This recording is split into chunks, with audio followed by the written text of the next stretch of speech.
It is common knowledge that the center of the liturgical cycle of the Orthodox Church is Holy Week and Paschal. This is due to the central theological teachings that are fleshed out during this time of the year that truly manifest the essence of the gospel and are the source for the development of the rest of the liturgical year.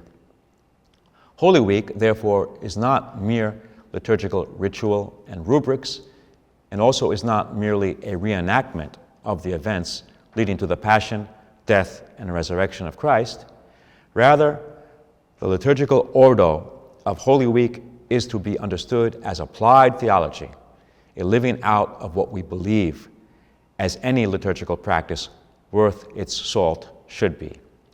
This profound week of the liturgical year is truly the kernel that sets the tone for the rest of the year and, more importantly, gives meaning to our lives as Christians. In the short amount of time allotted, I will attempt to outline certain historical, liturgical, and theological aspects of Holy Week in the Byzantine Rite. Historically, from the geographical area of Palestine, the church spread throughout the Roman Empire because something out of this world happened that changed the world forever. Because of this, against all odds, an originally persecuted church expanded and spread throughout the world. This extraordinary event was the death and resurrection of the God-man, Christ, the Son of God, and second person of the Holy Trinity. This event is the starting point for the theology that fostered the liturgical traditions that came together to become Holy Week, which strives to somehow express this profound cosmological reality that changes everything forever. We will call this reality the Paschal mystery. It seems that the early church had two ways of celebrating this reality. First of all, through the original Sunday celebration of the eighth day, or New Creation, later connected more specifically to the resurrection, and this celebration occurred throughout the year on every Sunday. And secondly, through a once-a-year Paschal celebration specifically connected to the events of the Passion, death, and resurrection, celebrated in a one-night vigil preceded by a day of fasting. When these two traditions came together, Holy Week began to develop. According to recent scholarship, it seems that this second form, the celebration of Pascha, originated in Asia Minor among followers of the Johannine school, and this was not connected to a Sunday celebration. Rather, it was celebrated on the eve of 14 to 15 Nisan of the Jewish calendar on whatever day of the week it happens to fall on every year. Because Christ was crucified on 14 Nisan and lay in the grave on 15 Nisan. These are the so-called Quartodecimans, or 14ers, who are known to have celebrated Pascha in this way in the 2nd century, but probably were doing this much earlier too. The immigration of Asia Minor populations to other regions led to the spreading of their celebration of Pascha. Since, as we said before, churches in other regions practiced only the Sunday celebration of the resurrection throughout the year, the introduction of the 14ers Paschal celebration led to a cross-fertilization where the celebration of Pascha was celebrated on the Sunday after 14 Nisan. This became the kernel of Holy Week because the original one-day fast of the 14ers, culminating in a one-night vigil, was necessarily moved to Saturday. And because Friday is also a fast day, the one-day fast of the 14ers expanded to become a two-day fast ending on Easter Sunday. Because liturgically, Saturday is never a strict fast day, except for Holy Saturday, this exception points to this interpolation of a different tradition originally not connected with Saturday. This Quartodeciman Paschal celebration preceded by a strict fast. This now two-day fast was fertile ground for a liturgical fleshing out of the events of these days, and soon this liturgical expansion covered the rest of the week. And by the 4th century, we have a true Holy Week. Another indication that the celebration of Pascha originated from the so-called 14ers of this Johannine tradition is the fact that in Holy Week, the central events of the paschal mystery, that is to say, the Passion, death, burial, and resurrection, follow the timeline of the Gospel according to John. Whereas the Synoptic Gospels and the Gospel of John all agree that the Last Supper was on Thursday night and that Christ was crucified on Friday and was in the tomb on Saturday and resurrected on Sunday, the Synoptics and John do not agree regarding when the Passover was that year. The Synoptics present the Last Supper as a Passover meal and therefore Friday as the Passover, whereas John has Saturday as the Passover, and therefore Christ was crucified on the day before Passover along with the paschal lambs slaughtered on that Friday for the Passover meal that evening, which means Christ is the true paschal lamb who fulfills the type of Passover. This profound Johannine theology was adopted by the Church as the basis for the celebration of Holy Week. Therefore, the events of the Passion, death, burial, and resurrection celebrated in the second half of Holy Week follow this timeline of John, while the events of the first 3 days of Holy Week, the evening bridegroom services that are actually the matins of Holy Monday, Tuesday, and Wednesday, make use of parables and sayings of Christ and events precipitating the Passion as presented mainly in the Synoptics, although not exclusively.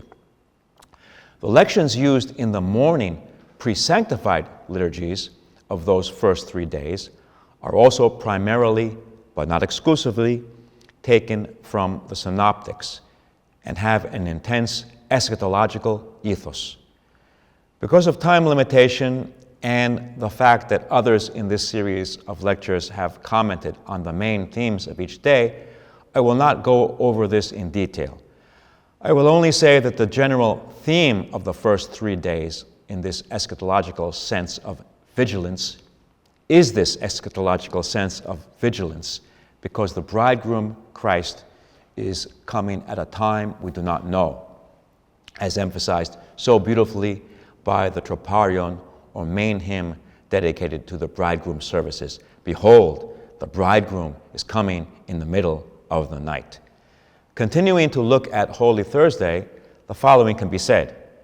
Due to all the events celebrated on this day, at some point this part of Holy Week liturgically became extremely busy. Since Holy Week in the Byzantine Rite is a tale of two cities, as the liturgist Robert Taft has said, that is to say, a synthesis of the liturgical traditions of Jerusalem and the nearby St. Savas Monastery with the liturgical practices of the Cathedral Rite of Constantinople. While the working out of this synthesis was still in process, Holy Thursday once celebrated a total of 6 different services: Orthros, Trithekti, Vespers, Niptir, that is to say, the washing of feet service, the Divine Liturgy of St. Basil, and all these were followed by a vigil service called the Panichis, which, in anticipation of the events of the Passion to be celebrated on Holy Friday, incorporated a reading of 12 Gospels on this theme, taken straight from the Jerusalem Cathedral Lectionary. Whereas such long celebrations were appropriate for monasteries, in the parishes something had to give, and the Panichis Vigil and the Orthros of Holy Friday eventually synthesized into one service, including the readings of these 12 Gospels. And this new Matins service, celebrated the evening before its normal liturgical position, pushed back all the morning Orthros services of the rest of the week to the night before, giving Holy Week its peculiar structure of Orthros in the evening and Vespers in the morning. This, at least, is one of many theories that tries to explain why Holy Week has this unique liturgical structure. According to this structure, in today's practice, Holy Friday morning begins with the Great Hours services, followed by Holy Friday Great Vespers, the so-called unnailing or apokathilosis service. What is of interest here is that in this service, in the scripture readings before the taking down of Christ from the cross, Isaiah 53, the suffering servant prophecy of the Passion of Christ, is read. At the end of this reading, the sorrow suddenly transitions to joy as Isaiah 54 is read. Rejoice, O barren one who does not bear children. Break forth and make a joyful noise.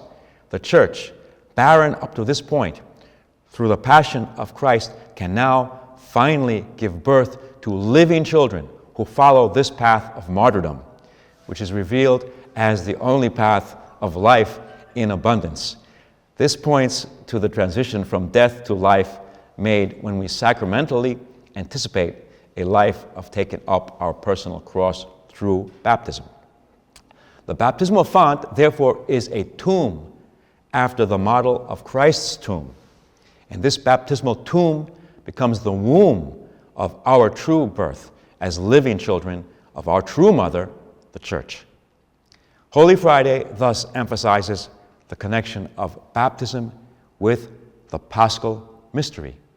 For this reason, the liturgical celebrations of Holy Week were originally not only a commemoration of the events culminating in the death and resurrection of Christ, but they culminated tangibly in the sacramental death and resurrection of the people who were to be baptized each year, as Pascha was seen as the par excellence day for the mass baptism of catechumens. The unnailing Great Vespers service of Holy Friday afternoon is followed in today's practice by the Lamentations service on Friday evening, which is actually the orthros of Holy Saturday. Holy Saturday celebrates this transition from death to life, and therefore the liturgical structure of this service is festal and bright vestments are worn. The hymns particular to this service, the engomia, are often translated as lamentations, but should more properly be rendered by what the word encomium actually means in English, praises, since this service already celebrates the new life made possible in the tomb of Christ. The restoration or reforming or true creation of the human being takes place only in the tomb of Holy Saturday. And therefore, everything before in Scripture is only a type. Christ's rest in the tomb is the true Sabbath. It is not a repeating or imitating of the Sabbath rest described in Genesis. On the contrary, that Genesis rest is a type or sketch of the real thing taking place on Holy Saturday. The doxastikon, or theological hymn that brings together the main themes of the service, which is chanted at both the orthros and the vespers of Holy Saturday, exclaims that great Moses mystically prefigured this day. This day, Holy Saturday, is the Holy Sabbath, when the only begotten Son of God rested from all his works, keeping the Sabbath in the flesh.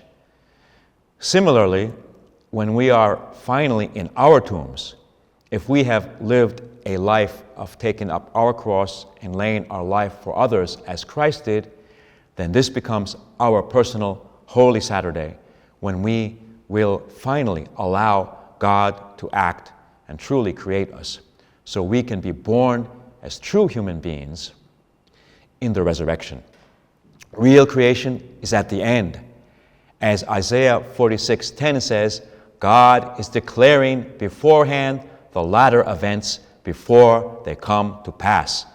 This theme is emphasized even more in the Vesperal liturgy celebrated on Saturday morning. As a Vesper service, this service was originally an evening service. In fact, this was the original Paschal vigil that would end a day of strict fasting, the only Saturday with a strict fast. This was the paschal vigil when the catechumens would be baptized, and this is why there were originally 15 Old Testament readings in this service that would serve to allow for enough time for mass baptisms to take place in the baptistry, while the people in the main church, waiting for these new members to join them at the Eucharist to follow, would listen to these scripture readings that emphasize the theme of the day, that all that preceded was merely a type. What happens today is the joint celebration of the Paschal mystery and the baptism of the catechumens. This is the real beginning, the true creation. Through this mystery, death is conquered by death, as emphasized by the priest casting laurel leaves, a sign of victory, throughout the church as he chants from the Septuagint Psalm 81, "Arise, O God, judge the earth." As we celebrate Holy Week this year, may we also take up our cross and lay our lives for others according to the model and example of the only true human being, Christ, so we can be formed throughout our lives to gradually be born as true human beings, now in this life through sacramental anticipation, and finally, at the end, when Christ will bring all things to right. Have a blessed Pascha.